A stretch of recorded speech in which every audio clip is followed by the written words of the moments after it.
really want you when you know that I do. You so scared of real love, 'cause you've been abandoned with any mistake. Good morning, everybody. Welcome back to the channel.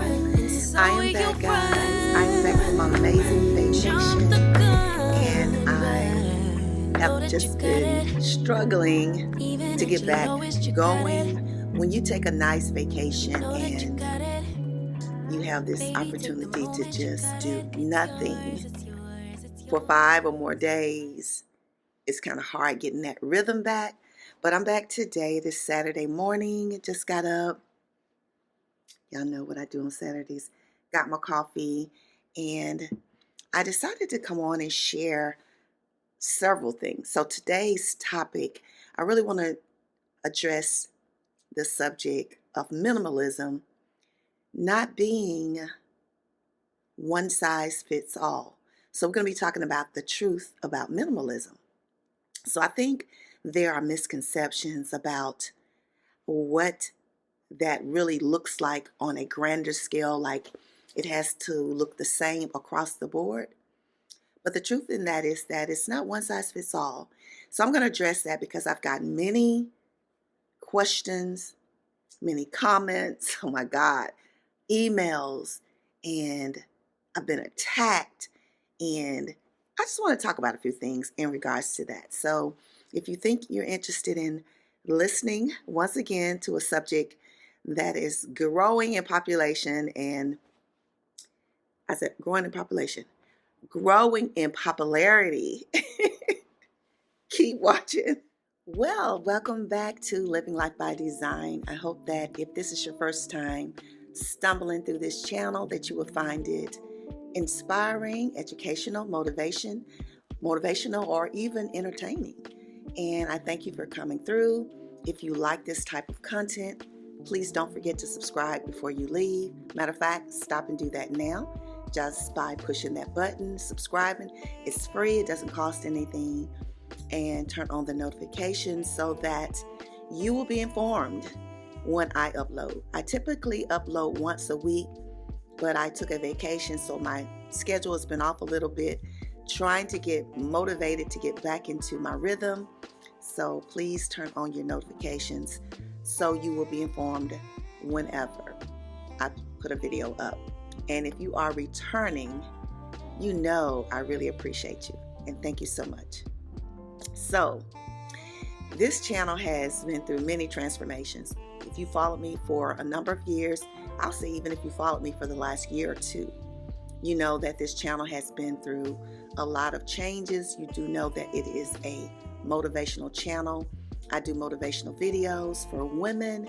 I do lifestyle. I talk about life at 60 and over.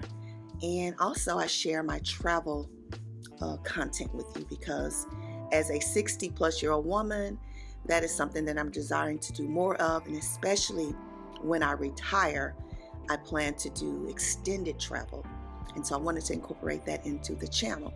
So if you're a person who enjoys multiple things, not just one thing, and you're in that age demographic, whether you're in your late 40s, 50s, 60s, or beyond, please follow the channel. So that's my little plug. But anyway, guys, welcome back. I had a great trip. I was a little bit discouraged to put up some videos for my travels because my SD card for my new camera got erased. And I have been sick over that, guys. I mean, when I say sick, oh my God, I had 79 videos, clips, and it got erased for whatever reason. But I had to let it go because it was disturbing me so bad. And I was like, man, this is going to be a janky video, because the only thing I had for my phone was stuff that I was putting on my other social platforms like Facebook and Instagram. So there were a bunch of photos and just mini clips. But I had to use that to try to create a video for YouTube because I had promised you guys a video. So thank you guys. I think both of those videos got close to 200 views as of today. And I just think about all the video views I probably could have gotten if I had the real stuff, the real content that I had recorded for YouTube. But that's neither here nor there. I want to say thank you to all of my followers who watched those videos, or even if you were just coming through, thank you for that. I know it wasn't the best. The quality wasn't the greatest because I had to do some zooming. And when you zoom from a phone, after so much zooming, it's not very clear. The pixelation is off. But if you watched the video and you thumbs it up, thank you. You're the real MVPs in my book. So I'm back today, and I want to share the truth about minimalism and how it's not one size fits all. And it's been a misconception because I've had people tag me and say, you're not a minimalist, because I don't live in an empty box, or, they have questions. And I just want to share my thoughts on that, because maybe you're at a point in your life where you're trying to figure out life, and maybe clutter is an issue for you, or maybe have an abundance of things, or maybe you're wanting to downsize, but you feel guilty because we invest in things that we purchase, and you just feel like, throwing away things or giving away things is just something you should not do. So you're just a little confused. For a long time, I didn't know what it was that was causing me to feel overwhelmed. And I shared that in some of the earlier videos about minimalism. I felt just crowded, overwhelmed. I was anxious all the time. I would come home sometimes and feel like I couldn't relax. I felt like I didn't have place for things. I was always trying to find room for this, find room for that. And if you purchase things, you're like, why am I buying more things? Because there's not room for it. So one day, not knowing, I decided to just declutter. And I started with a closet. And I actually did not finish that video series. I think I did one part, and I was supposed to come back and do a part 2, and I never did. And I started with doing my closet, and I recorded how I got rid of a bunch of things and took them and gave them away to the Salvation Army. I gave away things to the Goodwill. But when I did that, I felt something. I felt a sense of lightness.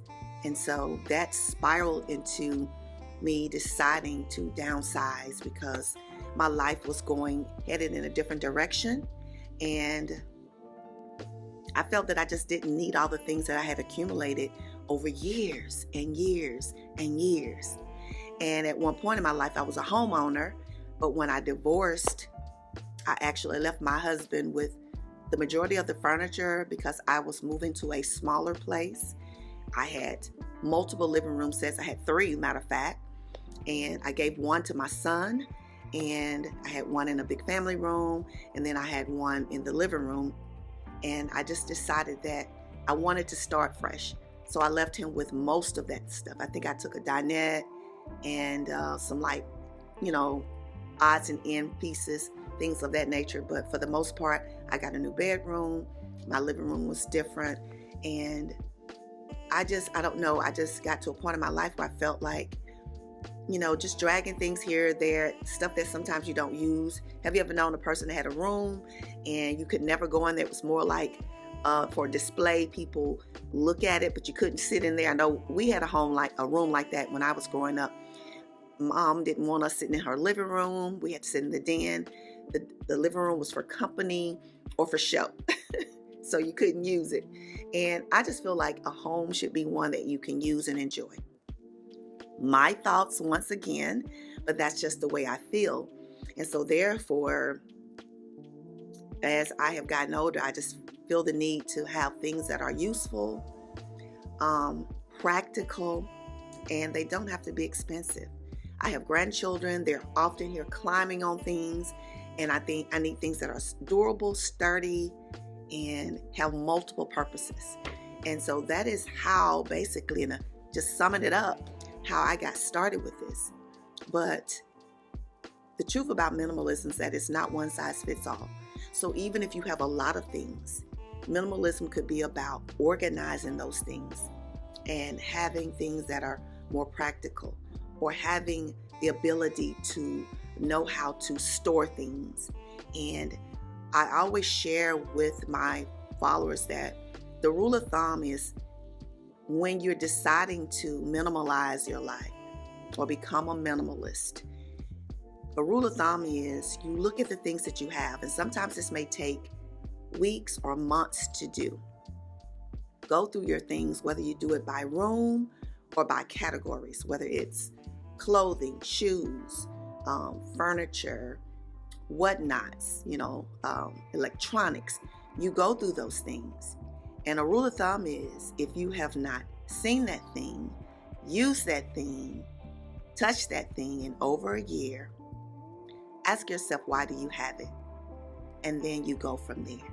And that is a very practical way in getting started with deciding what's good to keep or what's good to give away.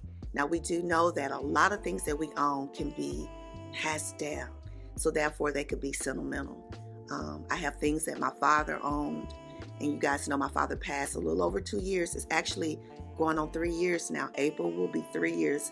It's really hard for me to believe that he's been gone that long because I feel him every day.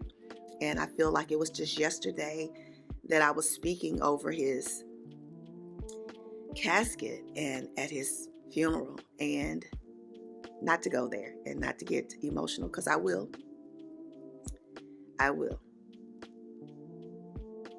But give me a moment. All right, guys.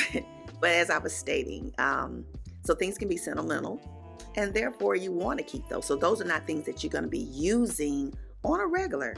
So that is a really easy way to get started. But for those of you who feel that being a minimalist means that you do not own things, that is not true. Being a minimalist is about minimizing your life. So if you're a person who has an abundance of things, if you're getting rid of 1/3 of that or 1/4 of that, could be minimalizing your life. But it's about living and enjoying the practical things of life and not consuming so much. It's teaching us how to not be so caught up in consumption.